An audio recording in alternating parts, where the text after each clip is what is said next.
अस्सलाम वालेकुम, कैसे हैं आप सब। आज बनाऊंगी मैं बहुत ही मज़ेदार खट्टी मीठी सी ये इमली की चटनी की रेसिपी। प्रॉमिस था ये आपसे कि मैं आपसे इसकी रेसिपी शेयर करूंगी। मैंने ये अपलोड की हुई है एक वीडियो फ़िश वाली, तो उसके साथ ये बनाई थी। यहाँ हाफ़ के जी मैंने इमली ले ली थी। इसे मैं अच्छी तरह से धो के और तकरीबन हाफ़ लीटर पानी में भिगो के रख दूँगी। हाफ़ लीटर से थोड़ा कम ही है, 4-5 घंटे आप इसे भीगने के लिए रख दें। यहाँ पे 10-15 छोटी वाली हरी मिर्चें तेज़ वाली मैंने ली हैं। 2 इंच अदरक का टुकड़ा है, 5 से 6 लहसुन के जवे हैं। इन सबको मैं बारीक पीस के पेस्ट बना लूँगी। इमली ये देखिए अच्छी तरह से भीग चुकी है, फूल चुकी है और बड़ी सॉफ्ट हो गई है। यहाँ पे मैं इसका हाथों से अच्छी तरह से मसल के इसका जो पल्प है वो अलग कर लूँगी और गुठलियाँ साइड पे कर लूँगी। ये देखिए इसका पल्प मैंने साइड पे कर लिया है और गुठलियाँ साइड पे हैं। अभी भी इसमें काफ़ी इमली लगी हुई है, तो मैं थोड़ा सा पानी इसमें डाल दूँगी और वो भी मैं इसमें ऐड कर दूँगी। यहाँ देखिए इमली के गूदे में जो कुछ था लगा हुआ पानी, वो मैंने इसमें निकाल दिया है।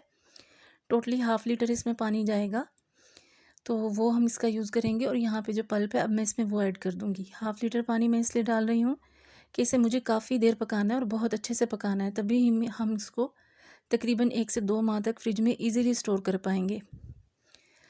सब चीज़ों को अच्छे से मिक्स करूँगी मैं। पानी और इमली को अच्छी तरह से मिक्स करके मैं पकने के लिए रख दूँगी। अभी मैं इसमें कुछ भी ऐड नहीं करूँगी। 5 से 6 मिनट में इसे पकाऊँगी। उबलने के बाद उबाल आने दूँगी। यहाँ पर मैं, अगर कोई गुठली रह जाए तो वो इस तरह से आप इसे निकाल सकते हैं। तो उबाल आने का थोड़ा सा वेट करते हैं हम। ये देखिए अच्छी तरह से उबाल आ गया। 4-5 मिनट में इसको और पकाऊंगी। और फिर कुछ स्पाइसेस हैं मेरे पास, मैं वो ऐड करूँगी इसमें। स्पाइसेस में मेरे पास 1 टेबलस्पून कुटा हुआ धनिया है, 1 टेबलस्पून कुटी हुई लाल मिर्चें हैं, तकरीबन 1 टेबलस्पून ही कुटा हुआ ज़ीरा है, नमक, सादा नमक और काला नमक हस्बे ज़ायका है, 1 टीस्पून काली मिर्चें हैं और 1 टीस्पून से थोड़ा सा ज़्यादा चाट मसाला है। ये सब स्पाइसेस मैं इसमें ऐड करूँगी और अच्छी तरह से इन्हें मिक्स करूँगी। और स्पाइसेस डालने के बाद भी मैं इसे पकाऊंगी। ये अदरक लहसुन जो मैंने पीस लिया था 2 टेबलस्पून है, ये 1 ही चम्मच है, वही मैंने काफ़ी भर लिया था अच्छी तरह से, लेकिन ये 2 टेबलस्पून ही बनेगा। 2 इंच अदरक का टुकड़ा था, 6-7 हरी मिर्चें थीं या थोड़ी सी शायद ज़्यादा थी, और लहसुन के जवे थे।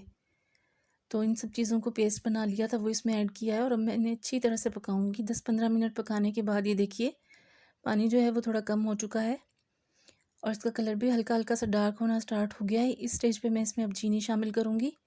1 कप चीनी है मेरे पास। आप अपने टेस्ट के हिसाब से कर सकते हैं। अगर आपको थोड़ी खट्टी ज़्यादा पसंद है तो चीनी कम डाल लीजिएगा, वरना ये इतनी बहुत अच्छी रहेगी, इनफ रहेगी इसमें। चीनी डालने के बाद भी मैं इसको थोड़ा पकाऊंगी, 10-15 मिनट और पकाऊंगी। ये देखिए थोड़ी थिक हो चुकी है और कलर भी थोड़ा डार्क हो चुका है और अच्छी तरह से सब चीज़ें पक चुकी हैं। इस स्टेज पे मैं इसमें थोड़ा सा कॉर्नफ्लोर मिलाऊंगी। कॉर्नफ्लोर से ये होगा थोड़ी सी अच्छी सी कंसिस्टेंसी इसकी बन जाएगी। बिल्कुल पतला हमें इसे नहीं रखना और बिल्कुल गाढ़ा भी नहीं करना, हल्का सा बस इसको हमने गाढ़ापन देना है। तकरीबन 1 टेबलस्पून ही इसमें जाएगा कॉर्नफ्लोर, इससे ज़्यादा आप भी मत डालिएगा क्योंकि ये थोड़ी थोड़ी पतली ही अच्छी लगेगी। कॉर्नफ्लोर डालने के भी बाद मैं इसको 4-5 मिनट थोड़ा और पकाऊंगी। बहुत मज़ेदार और ज़बरदस्त सी रेसिपी है ये, मछली के साथ खाने के लिए तो बहुत ही लाजवाब है। आपने इस रेसिपी को ज़रूर ट्राई करना है और फिर अपना फ़ीडबैक मुझे देना है। अब मैं इसका चूल्हा बंद कर दूंगी और इसे ठंडा होने के लिए रख दूंगी। देखिए ठंडी हो चुकी है। आप इसे इजीली किसी भी जार में रख के 2 माह तक तो इजीली फ्रिज में स्टोर कर सकते हैं। आप इसे दही बड़ों के साथ, किसी और चीज़ के साथ भी यूज़ कर सकते हैं। और फ़िश के साथ तो आपको पता है सर्दियों में डेली ही हर घर में फ़िश बनती है, तो ये चटनी जो है आप बना के स्टोर करें और फ़िश के साथ इसे एंजॉय करें।